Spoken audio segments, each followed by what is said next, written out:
अस्सलाम वालेकुम। उम्मीद है आप लोग जहां भी होंगे खैरियत से होंगे। आप मेरा यूट्यूब चैनल देखें, मेरा नाम है अब्दुल रहमान। नाज़रीन, एक तो सबसे लेटेस्ट खबर जो कि वाशिंगटन पोस्ट ने आज ही शाया की है, जिसे देखकर मैं भी हैरान रह गया कि पहली दफ़ा पूरी दुनिया के मीडिया और अमेरिकन मीडिया और यूरोपियन मीडिया समेत Washington post, wall street journal और इन सब की हेडलाइंस हैं तकरीबन ये आज की। पहली दफ़ा कोई मीडिया जो कि पाकिस्तानी हुक्मरानों की तारीफ कर रहा है। मैं तो इसे तारीफ ही समझूंगा, क्योंकि आज पहली दफ़ा फ़ख्र महसूस हो रहा है पाकिस्तानी होने के ऊपर। अब वॉशिंगटन पोस्ट क्या लिख रहा है? Pakistani leader to the US, we are not your hired gun any more. Pakistani सियासतदानों का कहना है कि अब हम तुम्हारी कोई किराए की गन नहीं बनेंगे। और the new prime minister Imran Khan says he want a proper relationship with Washington. यानी कि उनका कहना है कि अब पाकिस्तानी जो हुक्मरान है, पाकिस्तानी प्राइम मिनिस्टर इमरान खान साहब है, उन्होंने कह दिया है कि अब तुम्हारी हम किराए के कातिल नहीं बनेंगे। मतलब उनका यही है कहने का कि जैसे पहले अमेरिका आया, उसने अड्डे लिए और यहाँ से बैठ के उसने ड्रोन हमले और अफगानिस्तान के ऊपर जो कुछ हुआ और जो 20 साल पाकिस्तान में, आपको मैं पहले बता चुका, जो 20 साल पाकिस्तान पिसा और जो कुछ हमारे साथ हुआ, हमने कितने अरबों डॉलर का नुकसान किया और ये सब कुछ, तो इमरान खान साहब ने सीधा जवाब दे दिया हुआ है। और वो बाकायदा यूरोपियन मीडिया भी इसको कोट कर रहा है कि अब उन्हें इदराक हो चुका है इस बात का कि अब और तो कहीं से मिल जाए शायद अड्डे, लेकिन पाकिस्तान अब किसी भी मुल्क के खिलाफ अपनी सरजमीन किसी भी मुल्क को नहीं देगा। तो ये तो थी आज की एक हेडलाइन जो कि आप लोगों के साथ मैंने शेयर करना जरूरी समझा। एक तो ये खबर थी।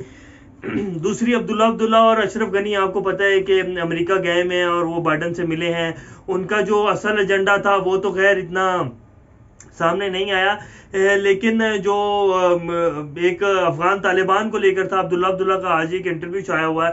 एबीसी न्यूज़ है, एक अमेरिकन टीवी चैनल है, उसमें वो जो एंकर थी उन्होंने क्वेश्चन किया कि जो वॉल स्ट्रीट जर्नल का एक आर्टिकल है जिसके मुताबिक वो कह रहे हैं कि जी अमेरिकन ट्रुप्स के निकलने के 6 महीने के अंदर, 6 से 12 महीने के अंदर अफगान हुकूमत जो है वो गिर जाएगी और तालिबान इक़्तिदार में आ जाएंगे। तो उन्होंने कहा कि जी नहीं, ऐसा तो नहीं हो सकता, हम तो जंग लड़ रहे हैं, तालिबान कभी भी नहीं आ सकते और अफगान लोग हैं वो भी नहीं चाहते कि हम लोग पुराने दौर में जाएं, तालिबानाइजेशन के दौर में चले जाएं। लेकिन हकीकत जो ऑन ग्राउंड सिचुएशन है वो मैंने आप लोगों को पहले ही बताई है कि अफगान जो लोग हैं वो भी यही चाहते हैं कि अफगान तालिबान आ जाएं, क्योंकि अफगान तालिबान विदाउट अफगान अवाम की सपोर्ट के बगैर कभी इतनी बड़ी जंग जो उन्होंने इतनी बड़ी सुपर पावरों के साथ लड़ी और दूसरा वो अफगान नेशनल आर्मी के साथ लड़ रहे हैं, उन्होंने लड़ना क्या है? अफगान नेशनल आर्मी तो खुद ब खुद उनके सामने जो है वो सरेंडर किए जा रहे हैं और वो तकरीबन 80 to 90% अफगानिस्तान के ऊपर उनका कंट्रोल हो चुका है।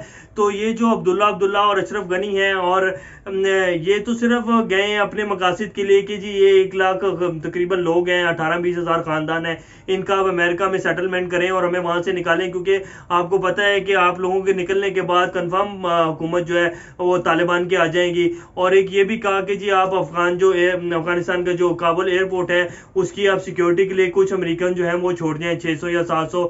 तो वो उस बयान के ऊपर भी तालिबान ने क्या है कि एक भी अमेरिकी फौजी अगर यहाँ रहा तो हमारे हमले दोबारा हम शुरू कर देंगे, और ये हो ही नहीं सकता कि अमेरिका अपनी जुबान से फिर जाए, और ऐसा अगर हुआ तो फिर हमसे कोई भी हमसे, यानी कि उन्होंने पाकिस्तान को मुखातिब करके कि अगर ऐसा हुआ तो पाकिस्तान भी फिर हमसे शिकायत ना करे कि हमने दोबारा से हमले शुरू किए अमेरिकन आर्मी पर। और अब्दुल्ला अब इसकी शो की जो हेडलाइन थी उसमें वो कह रहे हैं कि Afghan peace talk should go on unless Taliban pull out Abdullah. अब ये एबीसी न्यूज़ कह रहे हैं कि जी अफगान जो पीस टॉक है, वो अफगान तालिबान जो है वो कह रहे हैं कि जब तक ये पीस टॉक प्रोसेस जो है, पीस प्रोसेस है, कंप्लीट नहीं होगा, जब तक अफगान हुकूमत यानी अशरफ गनी और अब्दुल्ला को निकाल के फेंक नहीं देंगे, तब तक इस अफगानिस्तान में और ये सारा जो पीस प्रोसेस है ये कंप्लीट नहीं हो सकता। तो बाकी आप लोग खुद जानते हैं कि ये जो अब्दुल्ला और अशरफ गनी हैं और बाकी जितना मीडिया, इसमें यूरोपियन मीडिया हो गया या अमेरिकन थिंक टैंक्स हो गए, wall street journal, Washington post, New York times के जितने भी अभी तक आर्टिकल आए हैं उसमें वो यही कह रहे हैं कि तालिबान से तो सुपर पावर्स नहीं जी सकी। ये तो अमेरिकन जो थिंक टैंक्स है, अमेरिकन आर्मी है, अमेरिका खुद समझ गया कि तालिबान से तो हम नहीं लड़ सके। तो जो अफगान नेशनल आर्मी है, जो अभी तक जिनको ना जहाज उड़ाने आते हैं ना प्रॉपर लड़ना आता है, वो कैसे अफगान तालिबान के साथ लड़ सकते हैं। तो ये एक मजाका खेज बात है जो कि अशरफ गनी और अब्दुल्ला बैठ के इस टाइम न्यूयॉर्क अमेरिका में इंटरव्यू दे रहे हैं। सिर्फ वो अपना कुछ भरम है जो वो कायम रखना है, क्योंकि वो सीधा स्ट्रेट फॉरवर्ड ये नहीं कह सकते कि जी हम लोग बाकी हार गए हैं और अफगान तालिबान करीब जो है वो इक़्तिदार में आ जाएंगे।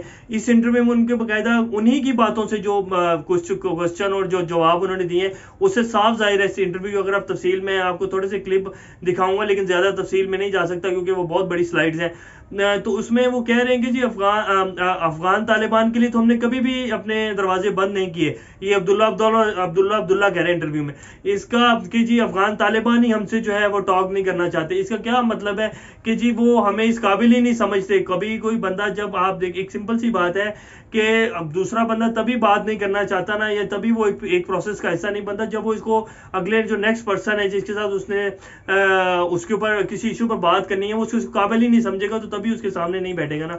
तो अब्दुल्ला अशरफ गनी की वो इसको तालिबान जो है वो इनको इस काबिल ही नहीं समझते कि इनसे क्या बात करनी है। कि आपको याद होगा कि जब अमेरिका ने पीस प्रोसेस शुरू किया था तो वो कहना उन्होंने कहा था कि जी कि हमारी मर्जी के मुताबिक और हम यहाँ ट्रूप्स रखेंगे और एक लंबे अरसे के लिए हमारी फौजें यहाँ रहेंगी, हम अपनी कुछ फौजों को निकाल लेंगे और ताकि आपकी रिहेबिलिटेशन हो सके। लेकिन उस टाइम में तालिबान ने उन मुज़ाकरात का वो बनने से फरीक बनने से इनकार कर दिया था, क्योंकि अमेरिका जो अपनी मर्जी की शराइत उनमें मुज़ाकरात में ला रहा था कि जी कुछ फौजी हमारे दस्ते यहाँ रहेंगे और हम एक प्रॉपर प्लान बनाएंगे तो अफगानिस्तान की रिहेबिलिटेशन का और सारा एक प्रोसेस लेके चलेंगे, हम पूरी फौजें यहाँ से नहीं निकालेंगे।